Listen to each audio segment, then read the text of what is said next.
मेरा नाम है उमर अशरफ और आप देख रहे हैं हेरिटेज टाइम्स। अभी हम बिहार की राजधानी से 45 किलोमीटर दूर जहानाबाद ज़िले में एक गांव के अंदर हैं। इस जगह का नाम है काको। और जहां पे हम खड़े हैं ये एक बहुत हिस्टोरिक जगह है, एक बहुत तारीखी जगह है। ये एक बहुत बड़ा तालाब है। बहुत बड़ा तालाब इस वजह कर है क्योंकि यहाँ पर ऐसे ऐसे 3 तालाब हैं जिसने इस इलाके को बसा रखा है। इस जगह का नाम काको है। और इसकी जो हिस्ट्री है इसको लेकर बहुत सारी बात होती है कि कुछ लोगों का ये मानना है कि राजा कूका नाम का एक इंसान था, उसके नाम पर इस जगह का नाम काको है। वहीं कई लोग का ये मत भी है कि राजा दशरथ की जो वाइफ थी ककई, उनके नाम से भी इसका निस्बत जोड़ा जाता है। तो अभी जिस जगह हम हैं ये है काको। और काफ़ी यहाँ से बड़े बड़ी पर्सनालिटी निकली है जिसमें एक से एक शायर, एक से एक अदीब, आईसीएस ऑफिसर, फ्रीडम फाइटर, जंग आज़ादी के हीरो, इसके अलावा बहुत सारे लोग यहाँ से निकले हैं। ये सारे लोग अपने नाम पे काकवी वर्ड इस्तेमाल करते हैं तखल्लुस के तौर पर। मान जिन लोगों के नाम में आपको काकवी दिखेगा वो यहीं के होते हैं। तो अभी हम जहाँ पर हैं ये एक काफ़ी तारीख़ी तालाब है। आप लोगों को पता है कि पानी के किनारे ही तहज़ीब यानी सिविलाइजेशन बसती है। तो वैसे में ये तालाब इस इलाके को हरा भरा खूबसूरत बनाने में एक अपना अहम योगदान दे रहा है। अगर कतबे की बात करें, इंस्क्रिप्शन की बात करें, तो मिनिमम 700 साल की हिस्ट्री इस गांव की है। यानी यहाँ पे जो दरगाह है और आसपास का जो इलाका है वहाँ पे जो कतबे लगे हुए हैं उससे ये पता चलता है कि ये जो गांव है ये तकरीबन 700 साल पुराना तो हर हाल में है। वहीं यहाँ पे सूर्य मंदिर है और इसकी भी एक काफ़ी तारीखी हिस्ट्री है जिससे ये पता चलता है ये गांव और भी कई साल पुराना है। तो ये तहज़ीबों का एक संगम है। यहाँ पे हिंदू मुसलमान सारी कम्युनिटी के लोग रहते हैं और काफ़ी मिलजुल कर लोग यहाँ पर रह रहे हैं। तो यहाँ पे हमने यहाँ के कुछ बुज़ुर्गों से, यहाँ के पुराने लोगों से बात की तो उन्होंने भी इसकी हिस्ट्री के बारे में काफ़ी रोशनी डाली है। तो हम आपको उन लोगों से भी मिलाते हैं कि क्या वो लोग बता रहे हैं इस गांव के बारे में, यहाँ के कल्चर के बारे में, यहाँ की तहज़ीब के बारे में। और ये एक ऐसा इलाका है जो पहले गया ज़िले का हिस्सा था, बाद में जहानाबाद का हिस्सा बना। और जिस ज़माने में ये गया का हिस्सा था उस ज़माने में यहाँ वो चीज़ मौजूद थी जो शायद गया शहर में भी उस वक्त नहीं थी। यानी यहाँ पे बहुत सारे इदारे, इंस्टीट्यूट, स्कूल ये सारे उस ज़माने में खुले जब गया में रेयर थी चीज़ें। तो वैसे में ये गांव आपको बताता है कि ये कितना ख़ास है, कितना यूनिक है। तो चलिए हम आपको गांव की कुछ चीज़ों से रूबरू कराते हैं, गांव की चीज़ें आपको दिखाते हैं कि यहाँ पर क्या-क्या चीज़ें हैं जो हमने अपनी आँखों से देखी, जिसमें बड़ी-बड़ी कोठी, मंदिर, मस्जिद और दीगर कई सारी चीज़ें हैं।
1947 में फसाद के बाद से मेरे दादा जान मंजूर सुभानी यहीं आ गए। हम लोग इससे पहले करीब में मोदनगंज के पास जुल्फीपुर एक गांव है, वहीं के रहने वाले थे हमारे दादा जान। वहाँ वो ज़मींदार थे और जो फसाद हुआ उसके बाद सब लोग यहीं आ गए और उससे रहे। यूँ कहें कि मेरी पैदाइश यहीं की है। काको बुजुर्गान दीन का मस्कन है, इल्म व अदब का गहवारा है। यहाँ कई नामवर शुरा हुए जिनकी गज़लें, नज़में आज भी निसाबी किताबों में शामिल है। बुजुर्गान दिन में बीबी मखदूमा राबिया और बीबी कमाल, उनके कमालात की वजह से उनको बीबी कमाल के नाम से ही जाना जाता है। हाँ, जो हिंद की राबिया के नाम से मशहूर हैं और पहली हिंदुस्तान की सूफ़ी संत महिला खातून हैं जिनको सूफ़ी सर्किट से उनके आस्थाने को जोड़ा गया है। नीतीश कुमार का काफ़ी लगाव रहा है काको से और हज़रत बीबी कमाल के दरगाह से। जब दूसरी बार वो सरकार में आए थे तो उसके पहले उन्होंने यहाँ पर आके चादर पोशी की थी और कह सकते हैं एक तरह से मन्नत मांगी थी। और जब जब चुनाव जीतने के बाद दोबारा वो काको आए तो उन्होंने यहाँ पर इस काको की दरगाह पर उन्होंने कहा कि मैं इसको सूफ़ी सर्किट के तौर पे डेवलप करूँगा और उन्होंने उसी दौरान इसको सूफ़ी सर्किट का एक ढांचा तैयार किया जिसमें काको, मनेर शरीफ और भी बिहार के जो सूफ़ीज़्म से रिलेटेड दरगाह हैं उनको जोड़ने का काम किया। और उस टाइम उन्होंने यहाँ के लिए 6 करोड़ रुपए लगभग फंड दरगाह के लिए दिया, जिससे वहाँ से नवीकरण और उसमें बहुत सारी चीज़ें थी, जिसमें लाइब्रेरी खुलने की बात थी या फिर पीछे जो उसके तालाब है उसमें बोटिंग की बात थी, बहुत तरह की चीज़ें थी। नीतीश कुमार का ड्रीम प्रोजेक्ट के तौर पे इसको ये देखा जा रहा था। लेकिन जैसे-जैसे वक़्त गुज़रता गया, कह सकते हैं फंड तो आ गया और कार्रवाई भी हो गई, लेकिन आज ये इस दरगाह के नवीकरण को पूर्ण हुए हुए लगभग 4-5 साल से ऊपर बीत चुका है और दोबारा वो कह सकते हैं अपने हालात उसके ख़राब हुए जा रहे हैं। कहीं टाइल्स उखड़ा जा रहा है, कहीं नल ख़राब हो गई, कहीं की बत्ती ख़राब हो गई, रंग-रोगन चला गया, कहीं दीवारों में क्रैक आ गया है, कहीं का चूना गिर गया है। लेकिन उसके बावजूद इसका उद्घाटन नहीं हुआ और ना ही ये कमेटी को हैंडओवर किया गया 5 सालों के बाद भी। काको में ज़माने कदीम में एक बड़ा मदरसा था, जहाँ हिंदुस्तान के बैरून मुल्क से गोशे-गोशे से लोग तालीम हासिल करने आते थे। उस जगह को आज भी मदरसा के नाम से जाना जाता है, लेकिन वो इमारत ज़मींदोज़ हो गई।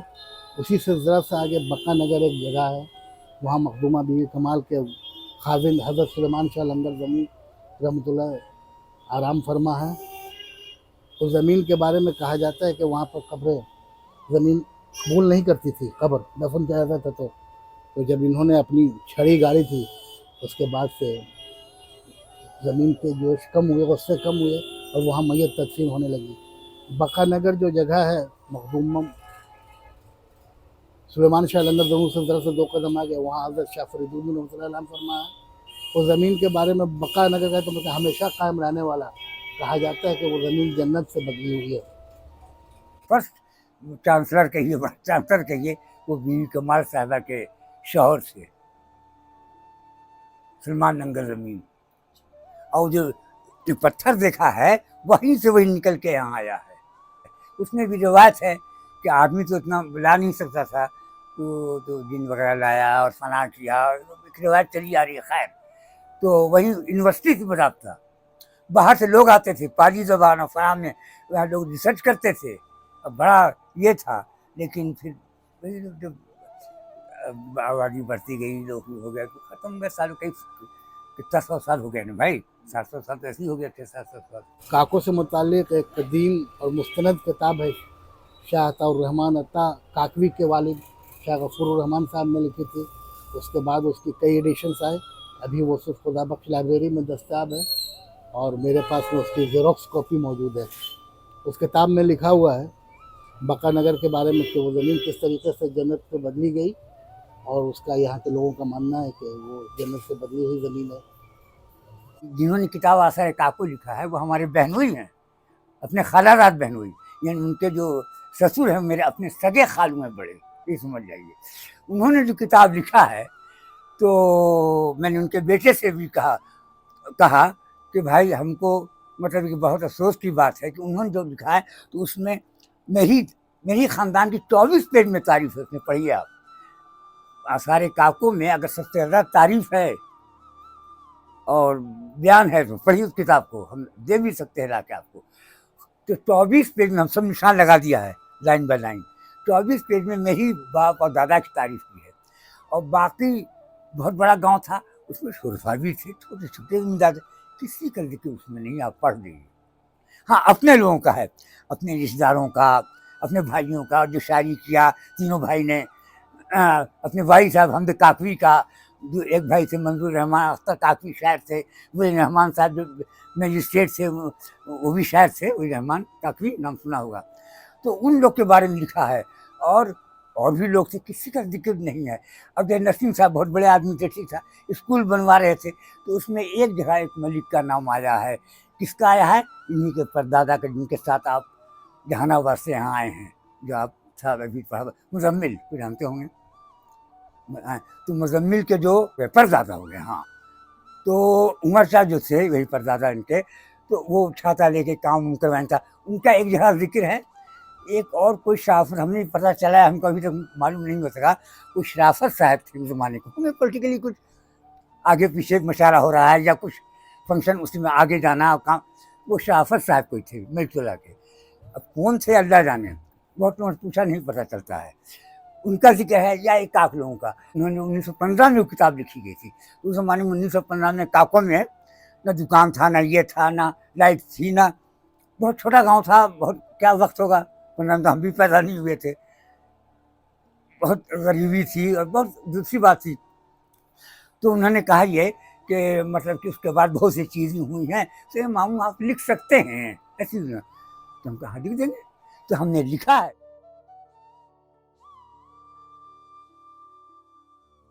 ये हिंदू मुस्लिम इत्तेहाद का गहवारा है। यहाँ कभी किसी किस्म का कोई फसाद या कोई तनाज़ा नहीं हुआ। यहाँ तक कि आज़ादी के ज़माने में जो मुल्क में जगह जगह फसाद हुए, उस वक्त भी काकों में अमन रहा था। यहाँ 2-3 मरतबा हमला किया तो मत्सर सिंह की फौज उसने बनाया 50,000 और वही लूटती हुई। लेकिन पाली नहीं लुटाना, क्योंकि सर सुल्तान ने मदद किया था कि जेल से छुड़ाया था, क्योंकि तो बहुत बड़ा डकैत भी था और फसादी भी था, सब कुछ था। तो सर सुल्तान ने छुड़ाया था। तो उसी लिए उसने कहा सबको जब जा रहा था तो मेरी समधी नम्मा, मेरी बड़ी बहन की शादी 1933 में पाली हुई थी। तो उस वक्त मेरी समधी नम्मा, उनकी सास जिंदा थी और उनका जो मकान हम लोग का है अभी भी है, उसके आगे खेत था, उनका भी था और जितने लोगों का, कोई मकान उसके आगे नहीं है। वो बिल्कुल आज़ाद। जैसे मेरा बंगला कैसे है, तो मेरे बंगले के बाद खाली खेत ब्लॉक है उसके सामने। तो उसी वजह से उन्होंने अपनी आँख से देखा कि सब जा रहा है और कुछ ऐसे बताइए ना इशारा से कि कुछ हिल रहा था, कुछ चाह रहा था कि बस्ती में हिलें। उसने मत्सर सिंह ने किया कि नहीं, सीधे नीचे नज़र करके जाओ। नीचे नज़र करे, पास हो गया और वही इधर आ गया इनके यहाँ। और ये शहर जो थे वहाँ के, वहाँ जो उनके घर घुस के लूटते हुए काकू आया था। वो लूटते हुए काकू आया और उसके बाद हमारे चचा शमसी साहब थे, जो समझिए कि 2 हाथ से जब दस्तखत करते थे तो 5 मिनट उनको लगता था दस्तखत करते हुए। FM शमसी लिखने में 5 मिनट लगाते थे। और उन्होंने बंदूक चलाया साहब। जो आया SDO जो थे, SDO ने कहा कि ताज्जुब की बात है कि आपसे कलम नहीं चल रहा है, ये बंदूक कैसे आपने चलाया। हाँ, और उन्होंने गोली चलाई तो कभी उसमें के वो किसी घोड़ी आ गई, तो कभी किसी कौन आ गया, लेकिन फिर भी उन्होंने फायर किया। 1-2 उल्टाने भी, उसकी लाश भी लोग ले भागे। एक मुसलमान यहाँ नजरुल साहब नाम था, कोई गेस्ट आए थे किसी के, कुछ वो रिश्तेदार से आए थे, यहाँ के रहने वाले नहीं थे वो नजरुल साहब। और एक नजरुल साहब यहाँ के रहने वाले थे, जिनका अभी आप लोग जो आए हों इधर से, उनका मकान छोड़ते हुए है, बड़ा सा बन गया नया ऐसा कोने पर, वही आप आए होंगे ऐसे, उन्हीं का मकान था। तो वो यहाँ पहरा वहरा दे थे, तो हल्ला हो गया, सब औरतें सब रोने लगी, क्योंकि औरतों को कर दिया गया था यहाँ। मजहरी साहब मकान में थोड़ा बीच में हो गया तो सब औरतों को यहाँ कर दिया गया था, और 1-2 पहरे में लोगों को दे दिया गया था, वही नजरुल साहब थे। तो हल्ला हो गया, नजरुल मारा गया तो लोग चिल्लाने लगे, औरतें उसमें चीख पुकार होने लगा। ये तो है निकले कि नजरुल इतना बेवकूफ़ नहीं तो मारा जाएगा, मैं तो इसके अंदर ढुका हुआ था कोई चीज़ में। इसका अभी तक लोग ये मतलब चलते हैं।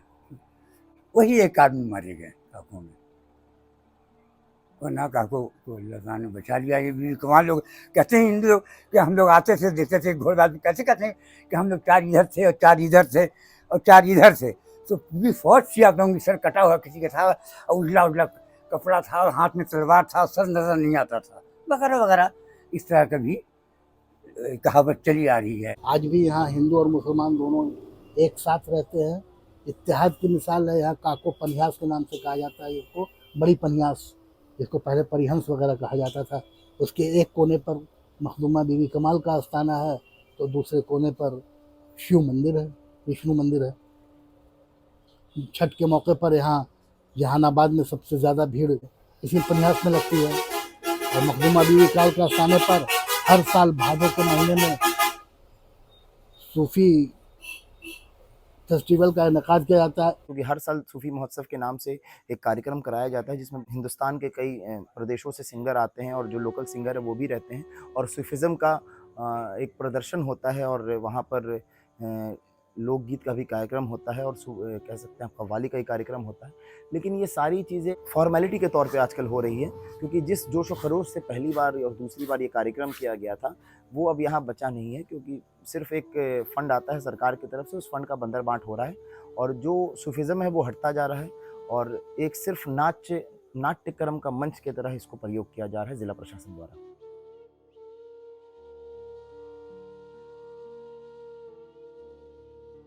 काको में अगर हिस्टोरिकल प्लेसेस में देखा जाए तो सबसे पहले तो हज़रत बीवी कमाल का जो मज़ार है, जो दूर दूर तक प्रसिद्ध और प्रचलित है, और काफ़ी लोग हिंदू मुस्लिम सभी धर्म के लोग यहाँ आते हैं और आस्था का केंद्र है। उसके अलावा यहाँ पे एक सूर्य मंदिर है जो कि काफ़ी पुराना ऐतिहासिक मंदिर है।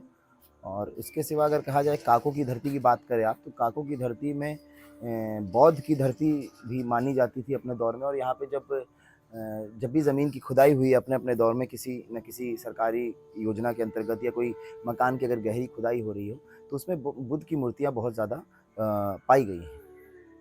पहले के ज़माने में यहाँ मतब खाना भी था, हकीमी इलाज होता था डिस्ट्रिक्ट बोर्ड के ज़रिए, जो आज भी रिकॉर्ड में तो है लेकिन ज़मीनी सतह पर कहीं उसका है हकीकत नहीं है। यहाँ की नसीम साहब की कोठी बहुत मशहूर थी और काको की शिनाख्त थी। बाद के दिनों में उसको मुनहदिम कर दिया गया। काको में आज भी बुनकरों को तरबियत देने के लिए तरबियती केंद्र है, जहाँ से बच्चे इस्तिफ़ादा हासिल करते हैं और वो एक रोज़गार का ज़रिया बनता है। काको में अभी 4 प्राइवेट स्कूल्स हैं जिनमें मतलब 10+2 तक की पढ़ाई होती है 2 में, और 2 में 10 तक की पढ़ाई होती है। उसके सिवा सरकारी स्कूल भी एक है, आपको मिडिल स्कूल और हाई स्कूल दोनों है, जहाँ पर आपको मतलब तालीम आप हासिल कर सकते हैं। और ये जो सरकारी स्कूल की बात कर रहे हैं, ये आज़ादी के पहले ही जो यहाँ के ज़मींदार थे, उन्होंने 3-4 ज़मींदारों ने मिल करके उस स्कूल की तामीर की थी और हफ्ते में उनकी ड्यूटी लगा करती थी। और उसमें एक दिन कोई एक ज़मींदार की जिम्मेदारी होती थी, वो जाके उसमें पढ़ाया करते थे। और सच मायनों में कहा जाए तो पूरा जो हाई स्कूल और मिडिल स्कूल की ज़मीन है और जो उसका इनिशियल कंस्ट्रक्शन है, वो ज़मींदारों ने ही कराया था यहाँ के। सबसे पहला स्कूल जो खुला, सुन लीजिए, जहानाबाद में स्कूल नहीं था। यहाँ लड़कियों जो खुला तो गया में स्कूल नहीं था।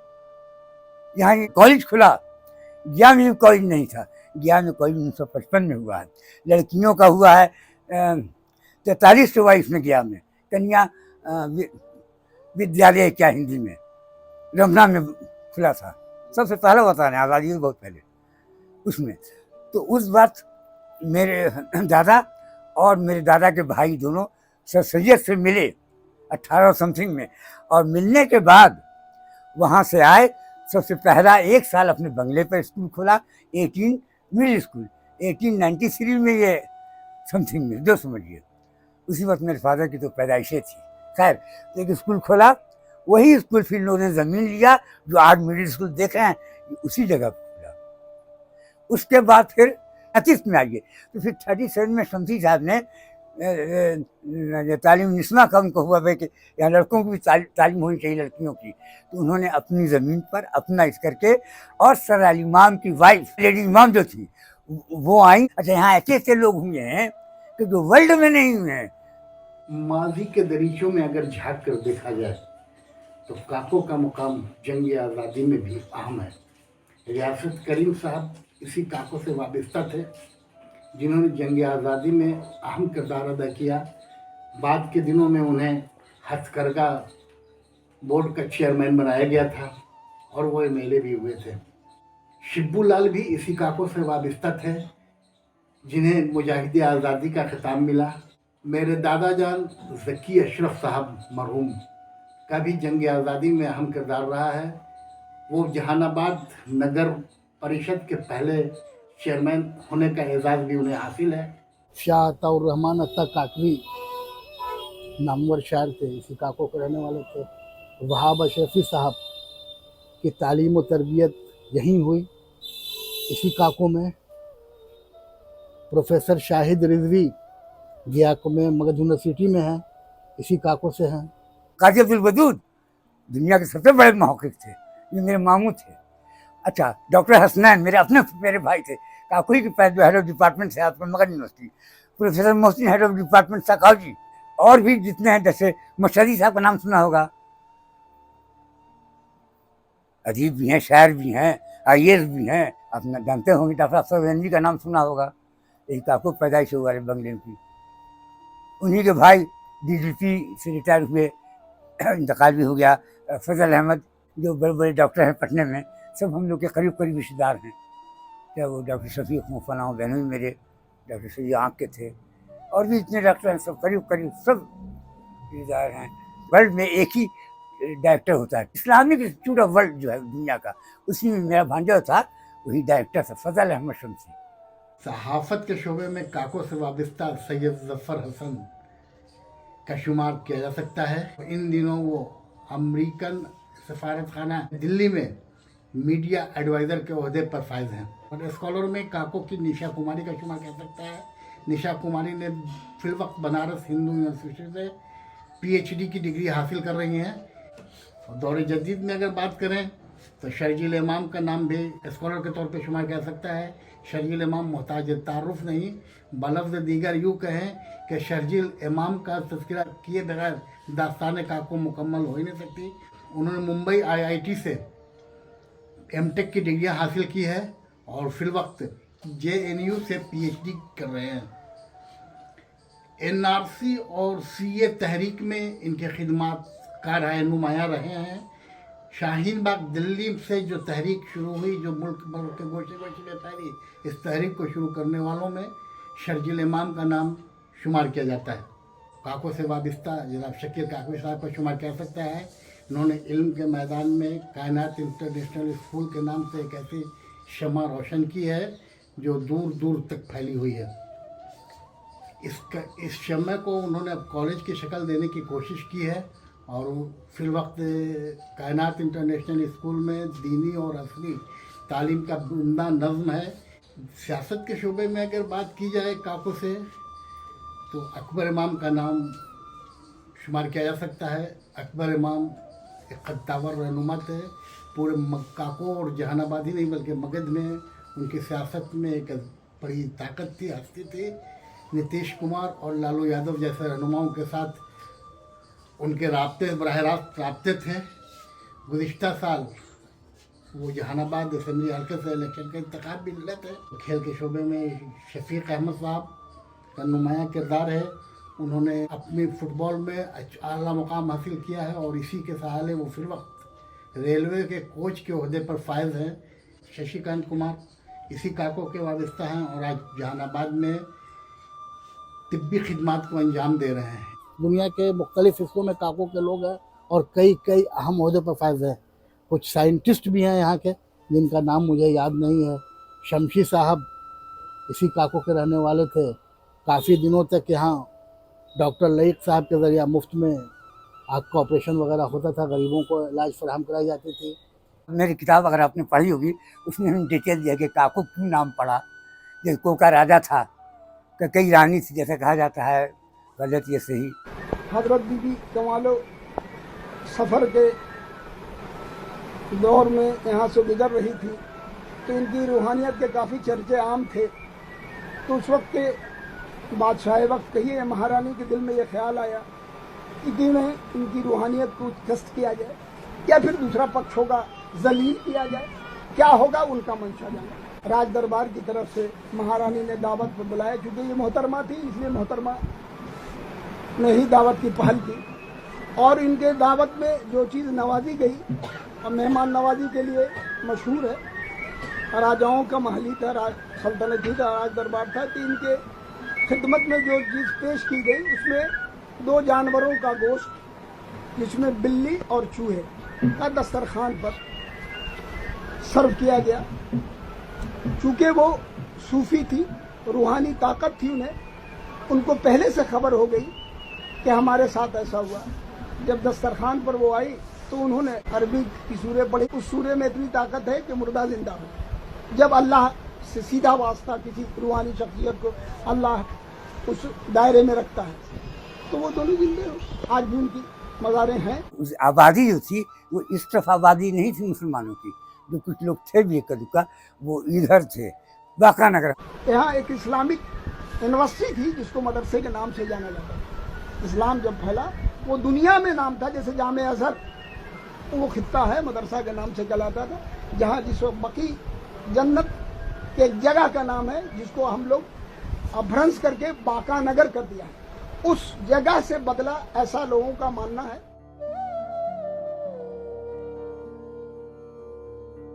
बिहार शरीफ गया था मखदूम साहब से मिलने के लिए। अब वो कैसे जाया था, क्या ताल्लुकात थे, तो हम लोग नहीं बता सकते हैं, लेकिन जब वही आया तो उसने ऑर्डर दिया यहाँ, और क्या मैम की मज़ार सबसे पहले उसी ने पक्की बनवाई, जो ज़माने में पक्की थी उस हिसाब से उसने ही बनवाई। और वहीं के लोग जो बीरपुर जो बस्ती है वो वही बस उनके खादिम, वो तो बैत तो हो नहीं सकती, औरत थी तो बैत तो कर नहीं सकती थी, तो उनके वो खादिम लोग थे। खादिम का भी थोड़ा सा बता दें कि 1908 में साथ में प्लेग हुआ था, मेरी मदर ही बताया करती थी, वो छोटी सी थी, तो उस जमाने जो प्लेग हुआ तो 2 भाई खादिम थे,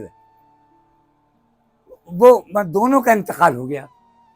तो हुआ भाई कि अब कौन इसकी देख देख करेगा, कौन इसका वो मुतवल्ली हो या दे। तो 1909 में एक मीटिंग हुई काको की, जिसमें उस ज़माने में मेरे दादा थे, मेरे बड़े चाचा के अब्बा थे, ये लोग मिल के एक मीटिंग किया। उसमें शाह सईद साहब एक थे, जो मौलाना इस्माइल साहब के वालिद, मौलाना इस्माइल साहब का नाम सुना होगा आपने, बहुत मशहूर, उनका अरब में इंतकाल हो गया हज कसीरी में। मौलाना इस्माइल बहुत मशहूर आलिम थे बिहार के, अरब समझे अरब बुलाए जाते थे। तो उन्हीं के अब्बा को मुसाफा बांधा गया और उनको मुतवल्ली बनाया गया। उस वक्त उन्हीं के ख़ानदान में आज उनका लड़का और भतीजा भतीजा जो है जलाल वगैरह कौन लड़का उनके, वही लोग इसकी देख रेख कर रहे हैं आज तक।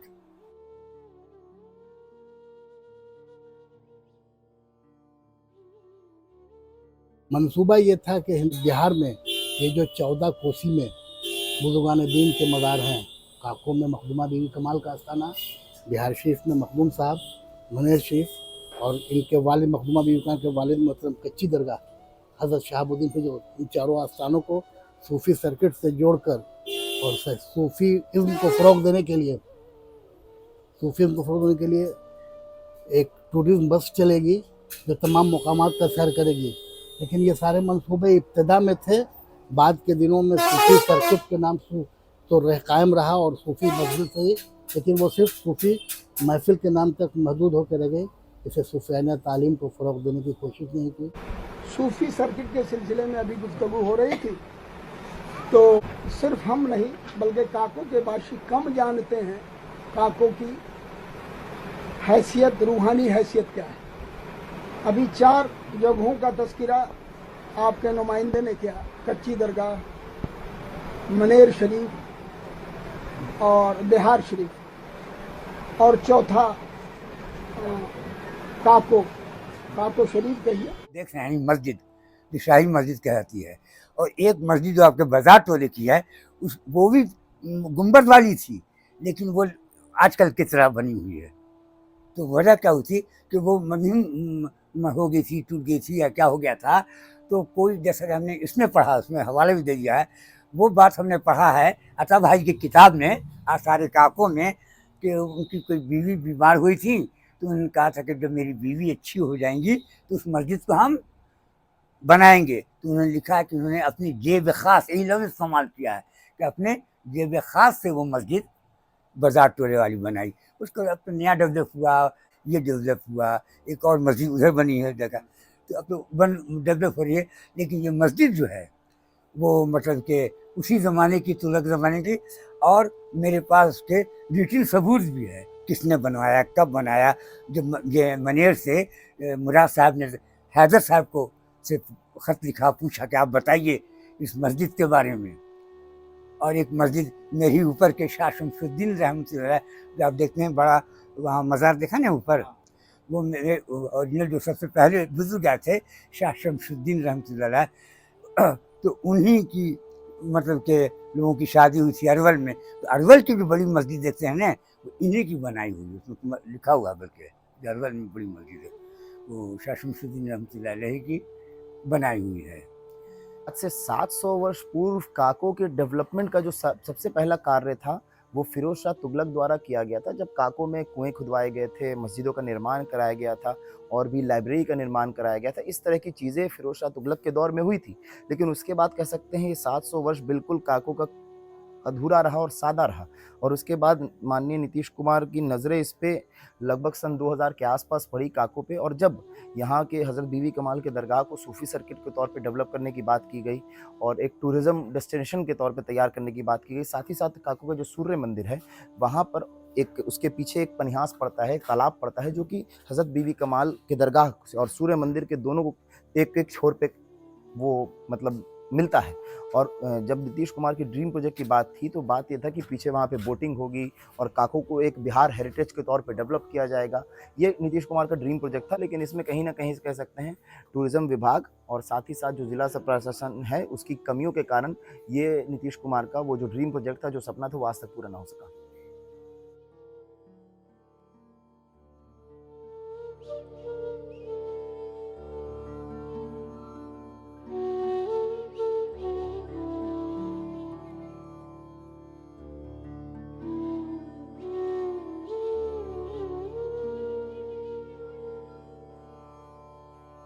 Mm-hmm.